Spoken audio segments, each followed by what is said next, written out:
Welcome. This is our first lecture on Athenaze. This will be a little bit longer than usual because we've got a bunch of basics to get through, but hopefully we'll move efficiently. You can flip to the first grammar section in your textbook where it begins with verbs. So the thing you need to know about Greek, just to start off with, is it's what's called an inflected language. We are going to change the spelling of words, both verbs and nouns, as well as things like adjectives, to communicate grammatical information. In English, the difference between I walk and you walk is the pronoun we put in front of it. I makes it about me, you makes it about you. Seems really obvious. Not every language works this way. Ancient Greek is an inflected language. You communicate that same information not with a pronoun, but with a change in spelling. We do this a little bit in English. I walk versus he walks. We have a third person, a distinctive third person form for the verb to walk. But for the most part, we do grammatical changes with pronouns and helping verbs. The difference between I walk and I have walked is a difference in tense, which we're not talking about this chapter. But helping verb, have, right? Not in Greek. In Greek, we're going to change the spelling of the word to communicate that grammatical information. In this chapter, you only get third-person verbs. And I think they're all singular, so third-person singular verbs. So we're not going to unpack all of this, but first, second, and third person is about who's doing the action, with active verbs at least. It is who is the agent of the action of a verb. I trust you know what verbs are. Third person means it's going to be not the speaker, first person, and not the interlocutor, you. It's not going to be those two. It's going to be someone else in the world. And this is usually communicated in the textbook with he, she, it. And I like to say he, she, it, Steve, because it doesn't necessarily have to be translated with a pronoun. It might be the person's name. Steve walks in Greek, or maybe Socrates walks. So it's someone else, right? It's a third person. Singular, meaning we're just going to be talking about one person. Important to note that Greek verbs underdetermine gender. So we are not going to know the grammatical gender of the subject from the verb. And the verb, the subject, does not require us to use a particular verb. This is true for pretty much the whole language, although there's some really weird exceptions right at the end. Okay.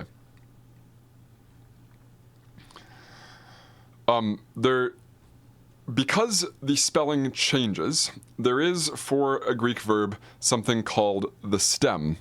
Now, unfortunately, we'll learn later that every Greek verb actually has multiple stems, but for now, I'll tell you a little lie, which is that the stem is the part of the verb that doesn't change, so it stays stable. So the verb to loosen, which I would say, if you look up in a dictionary, it would be luo. Oops, I'm going to go right here. Luo, the stem is lambda upsilon. It is the part that doesn't change. And the stuff after it, the ending, is the stuff that will change. So here, epsilon iota is the third person singular ending, meaning this tells you the person and the number of the verb. So for a different verb, phileo, the verb stem is phi iota lambda epsilon, and the ending is epsilon iota. Okay? The verb to be is super weird, so here they're telling you the stem is epsilon sigma, and I guess that is in a sense true, but the verb to be is irregular in every single language known to humankind, and this is no exception. It's a bunch of information. For now, you just need to know that your verbs are going to change their spelling to communicate person. I think the only person you know in this chapter is third person singular. That is, we'll look at the dictionary entries, the vocab at the very end of my talk here today, but they're giving them to you in the third person singular. Okay, put a pin in verbs. That's verbs. Nouns do the same thing, or that is, they're inflected to communicate grammatical information.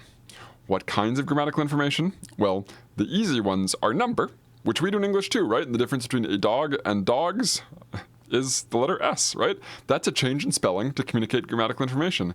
English has a tiny little bit of inflection. But also, there is grammatical gender. Grammatical gender is a way of basically splitting up all of the nouns in Greek into 3 groups, which we call masculine, feminine, and neuter. This does not necessarily have any implication for socially constructed grammar, which, is historically was correlated with biological sex.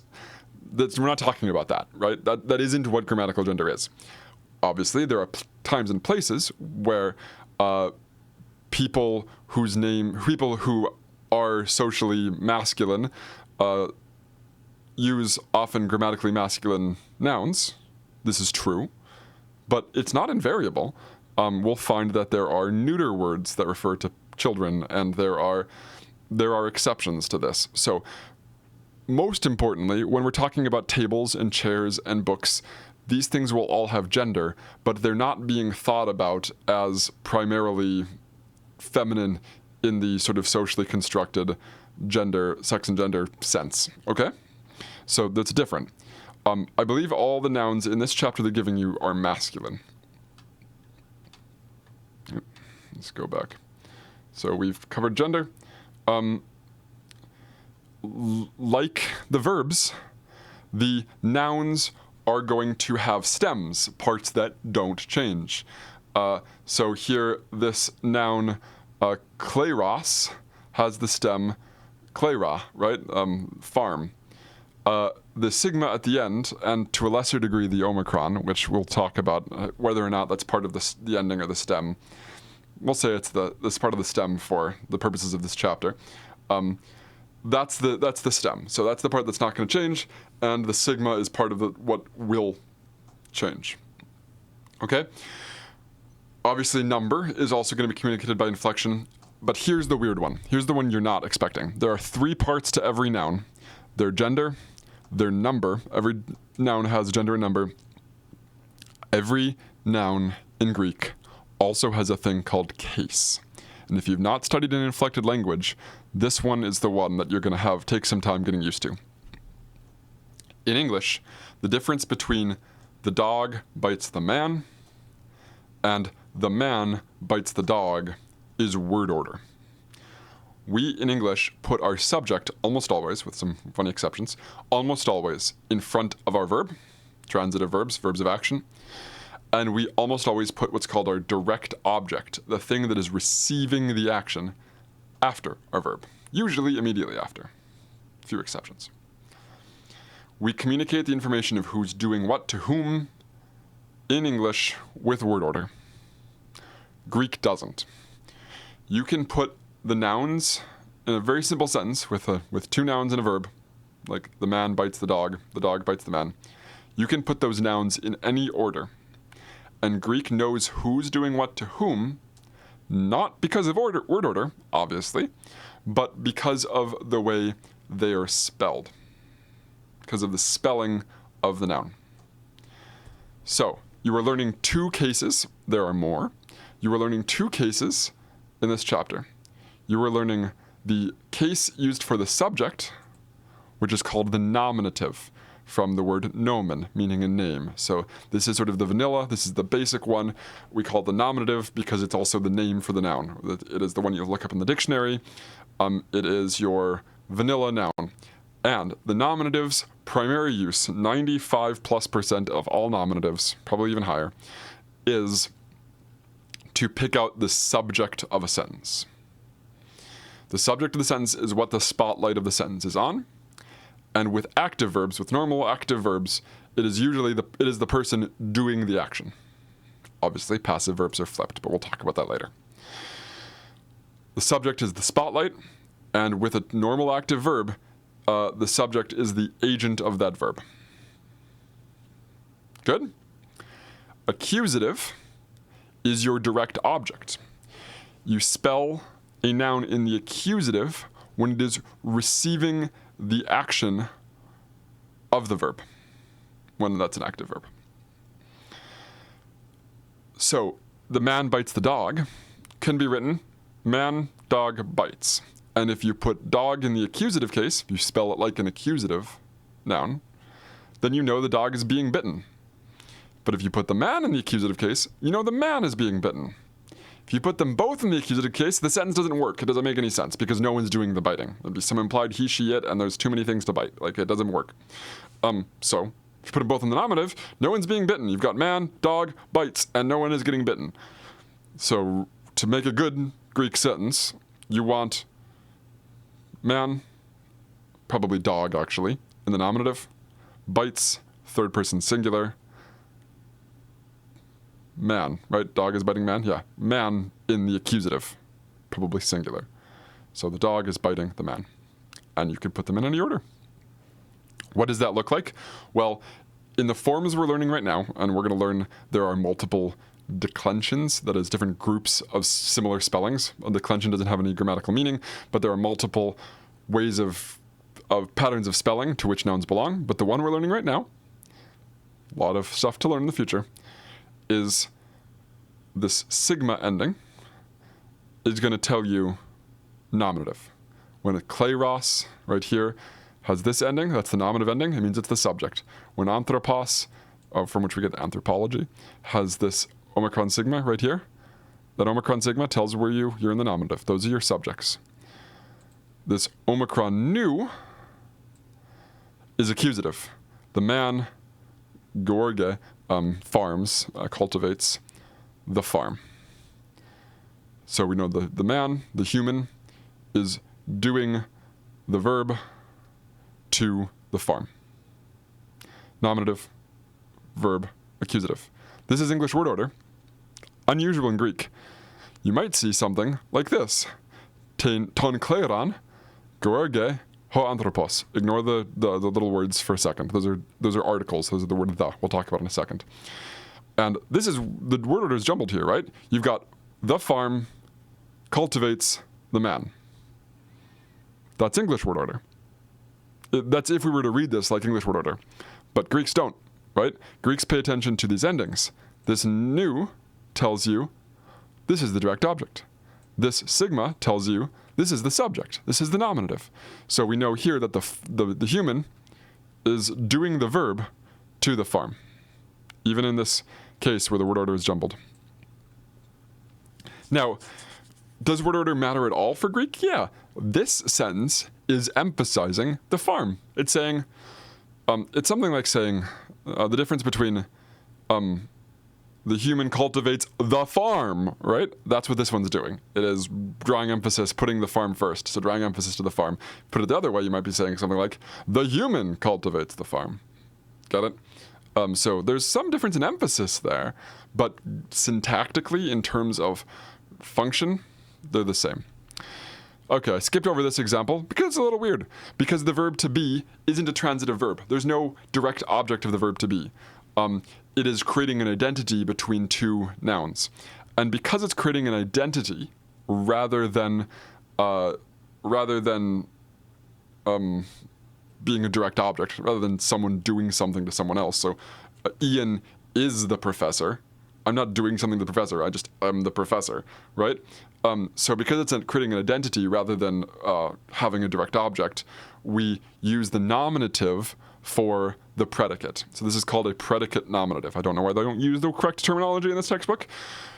That may be an enduring source of frustration, but this is a predicate nominative. That is a nominative found not as the subject, but in the predicate. So it is on the other side of the verb, right? In English, we'd put on the other side of the verb. Greek, that's not going to be relevant because verbs can go anywhere. But it is the thing you are saying about the subject. Ian is the professor. You are informing someone that Ian is your subject, and we're telling someone that that person is a professor. So it's called a predicate nominative. And just basically just a nominative in the predicate. So this is the other major use of the nominative. If you want to say someone is something, you are going to keep both in the nominative because there is no direct object. All right, we're making progress. This is the longest lecture I probably will ever give in this class. I hope, at least. All right, agreement. The articles in English, there's one definite article, the, and one indefinite article, a, or an, but that's the same article. These are not gendered in English. There's no difference between a masculine the or a feminine the. There is in Greek. So there are 3 genders to your word the. There is no case to the word the in English. There's no difference between the attached to a subject and the attached to a direct object. There is in Greek. Articles will have both case and gender and number. So all 3, right? It'll have all the information. So there's a the for a masculine, for a feminine, for a neuter. And there's a different the for a masculine plural and a masculine singular. And there's a different the for a masculine singular nominative and a masculine singular accusative. This sounds stressful. This sounds like a lot. This is your best friend. Because if you memorize your thes, you will know all the grammatical information about the noun, even if that noun is spelled weird. And heads up, nouns are going to do tricky things that are sometimes hard to keep track of. And knowing what your article is awesome. And Greek uses articles in all kinds of places that English doesn't. In Greek, you almost never refer to just Socrates. You always call him the Socrates. Definite articles show up all over the place in Greek. Much more frequent than in English. And possessive pronouns exist. I'm looking right down here. You can say his farm, but to use the possessive pronoun in Greek is almost emphatic. It is making a point of something. Much more common is just to use the definite article. And so we'll find that body parts and family members, any place where possession or relationship is sort of self-evident, you don't almost ever say his hand. Because whose other hand would it be? You'd have to, like, if you're talking about multiple people's hands and you really want to distinguish, then you might use it. But generally, you're just going to say the hand. So, or you won't say, you don't say my hand, you say the hand. And obviously, it's yours. So, lots of articles. They're all over the place. They're really common. Here's some information on labeling, how they want you to do it. We're going to talk about that. I want you to use nominative, accusative labels rather than subject complement labels. I think this is problematic. All right, that gets us through the first grammar lesson, and then there's only this discussion of accents here on the next half of the chapter. There are 3 accents in Greek. There's the acute, the grave, and the circumflex. These only can appear on the last 3 syllables of the word, and they're sort of stepped. So the acute can appear on any of the last 3 syllables. The circumflex can only appear on the last 2, and the grave can only appear on the very last one. And you only use the grave when the acute, when a word ends with an acute and is followed by another word.